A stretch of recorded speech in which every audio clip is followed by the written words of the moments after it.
안녕하십니까? 첫 번째 이면후 책 읽기를 시작하겠습니다.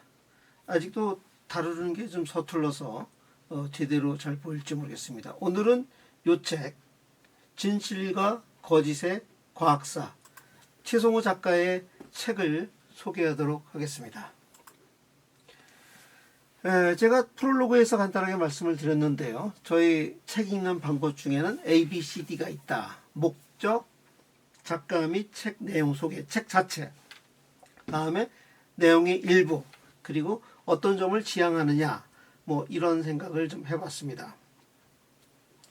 첫 번째로 본 책은 진실과 거짓의 과학사입니다. 이 책은 개인적으로 작가와 인연이 있습니다.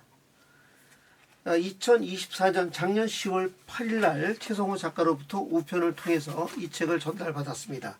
그리고 제가 아주 상세하게 꼼꼼히 읽어봤습니다. 읽어보니 너무 좋은 책이라서 제가 첫 번째 책으로 소개를 한 겁니다. 페이스북에 당시 올렸던 글을 소개하겠습니다. 며칠 전에 과학 전문인 최성호님으로부터 작은 책자를 받았다. 작지만 결코 작은 책이 아니다. 슬슬 읽히는 재미도 상당하다. 감사의 마음으로 몇 자 적어본다. 첫째, 이 책은 지식 확장의 이정표가 되는 책이다. 특히 과학학, 과학사, 과학철학, 과학사회학 등에 관심이 있는 자는 이 책을 한번 읽어볼 필요가 있다. 아니면 최소한 목차라도 보기 바란다. 둘째, 이 책은 과학의 모든 영역을 다루었다. 지역으로는 서양의 과학과 문화까지 뿐만 아니라 동양과 우리 문화와도 접목시켰다. 고대 그리스 과학부터 현대 최첨단 과학까지 모든 시기를 아울렀다. 물리학, 생물학, 화학, 지구학뿐만 아니라 과학기술학의 거의 모든 분야를 간단하지만 평이하게 언급했다. 평이하다는 건 내용이 평이하다는 게 아니고요. 독자들이 평이하게 읽을 수 있다는 뜻입니다. 셋째, 저자가 여러 군데에서 강조했지만 이른바 병적 과학, 사이비 과학에 유의할 필요가 있음을 강조했다. 특히 지나친 국뽕이라고 할 수 있는 사건을 제시했으며 연구와 진실의 윤리성을 확인시켰다. 우리는 쇼비니즘, 극단적인 민족주의를 피해야 할 것이다. 넷째, 이 말미에 있는 참고문헌은 또 하나의 지식 창고가 된다. 참고문헌 목록에서 우리는 더 읽을 만한 책을 찾아볼 수 있다. 최성호님은 스스로 과학기술인, 과학기술단체 활동가, 과학평론가로 자칭한다. 내가 볼 때에는 저자는 그대로 과학 전문인이다. 전문가로서 과학 자체를 다루었기 때문이다. 한번 이 책을 읽어보자 해서 처음 시작했습니다. 올해 1월 30일 날 최성호 작가가 춘천을 방문했습니다. 반갑게도 만나서 여러 가지 이야기를 나눌 수가 있었습니다. 책에 관한 이야기, 그리고 이어진 두 권의 책까지도 우리가 같이 볼 수가 있었죠. 이 두 권의 나머지 책은 나중에 기회가 돼 또 소개를 하기로 했습니다. 이 내용은 최성호 작가의 페이스북에서 올린 이야기입니다. 목차입니다. 목차는 여러분이 한번 찾아보시면 되는데요. 갈릴레오의 피사의 사탑, 증기기관, 최초의 원인, 사기극부터 시작했고 상대성 이론의 길, 에테르 가설 등등을 다루었습니다. 특히 저자 서문에는요, 의미 있는 내용이 있어서 한번 읽어보겠습니다.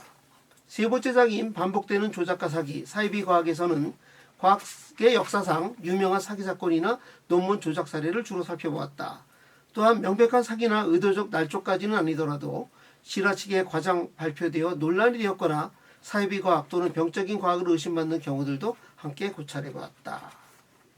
저자가 강조하는 것은 이른바 국뽕의식입니다. 국뽕의식 등 과학기술의 모종의 이데올로기가 개입되는 것이 얼마나 위험한지, 그리고 과학기술에 대해 편향되지 않고 올바른 태도를 지니는 일이 왜 중요한지 잘 알 수 있으리라. 이 책을 읽어보면 그렇다는 얘기입니다.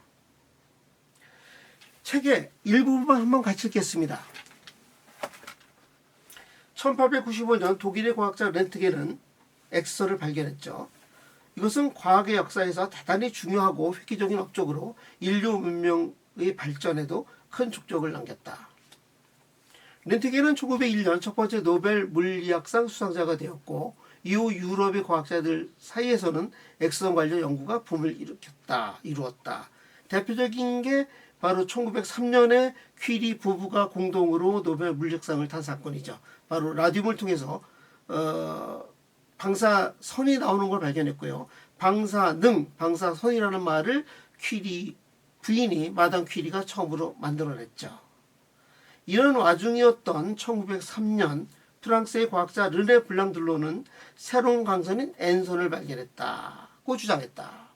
즉 X선 관련 연구를 하던 중 X선과는 다른 방사광의 존재를 확인하였다고 하면서 자신이 살던 곳이 바로 낭시였습니다. 낭시 대학이 있었거든요. 그래서 낭시를 따서 N선이라고 이름 지었다. 블랑들로는 가열된 금속선에서 방출되는 N선이 알루미늄은 통과하지만 철은 통과하지 못하며 N선을 굴절시키면 황화칼슘 시레를 통하여 검출할 수 있다고 주장했다. 또한 N선의 세기가 매우 약해서 잘 보이지 않지만 어두운 방에서 매우 숙련된 실험자에 의해 관찰될 수 있다고 덧붙였다. 매우 숙련된 실험자만이 관찰할 수 있다는 얘기죠. 이후 수십 명의 프랑스 과학자들이 자신의 실험실에서 N선의 존재를 확인했다고 발표했고 관련 논문도 수백 편이 쏟아졌다. 많은 과학자가 블랑들로에게 찬사를 아끼지 않았고 멀지 않아 노벨상도 받을 것이라고 기대했다. 그러나 N선의 존재에 의문을 품는 이들도 적지 않았다. 네이처지는 역시 N선에 대해서 회의적이었다. 그래서 존스홉킨스 대학의 미국의 과학자 로버트 우드를 파견해서 검증하도록 했죠. 그 결과 N선은 존재하지 않았습니다. N선 감지에 필수적이던 석영으로 만든 프리즘을 우드가 몰래 제거했지만 N선은 계속 감지된다고 이야기를 한 거죠. 그래서 프랑스 과학자들은 네이처지가 공개를 했고 프랑스 과학자들은 그때서야 솔직히 말해서 N선을 확실히 보지는 못했다라고 고백을 했다라는 거죠.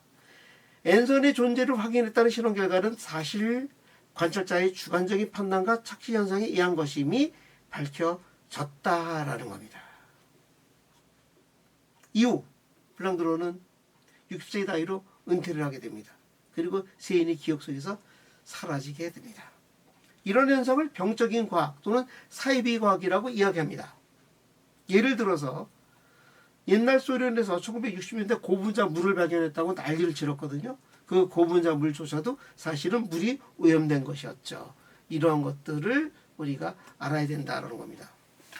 자, 혹시 독자들께서는 이런 책을 읽으면 N선에 대해서 좀 더 알고 싶으면은 구글링이나 위키나 한번 찾아보시기 바랍니다. 그러면 N선에 대한 상세한 내용이 나옵니다. N선은 낭시에서 발견되기 때문에 N선이었고요. 1903년에 발견이 됐죠. 그리고 책에 이렇게 사진까지 붙여서 놨습니다. 그러나 이것이 사기였다는 거죠. 사기라기보다는 사실은 착시였을 가능성이 있습니다. 우드가 검증한 내용입니다. 이 번역은 제가 구글 번역기를 돌려서 번역을 했습니다. 다양한 실험을 목격하는 데 3시간 이상을 보낸 후 나는 광선의 즉 N레이, N선의 존재를 나타낸 것처럼 보이는 단 하나의 관찰 결과도 보고할 수 없을 뿐만 아니라 긍정적인 결과를 얻은 소수의 실험자들이 어떤 면에서는 착각을 했다는 매우 확고한 확신을 가지게 되었다. 나에게 보여진 실험에 대한 다소 자세한 보고서와 내 관찰 결과는 지난 1년 동안 과학자들의 기술된 놀라운 실험을 반복하기 위해 며칠 또는 몇 주를 헛되이 노력한 많은 물리학자들에게 흥미로울 수 있다라는 얘기입니다. 결국 네이처지에 1904년에 썼습니다. 우드가. 그래서 많은 숙련된 실험과학자들이 N선의 존재에 대한 어떤 증거도 얻을 수 없었다. N선의 새롭고 놀라운 특성을 발표하는 논문이 계속 발표되자 나는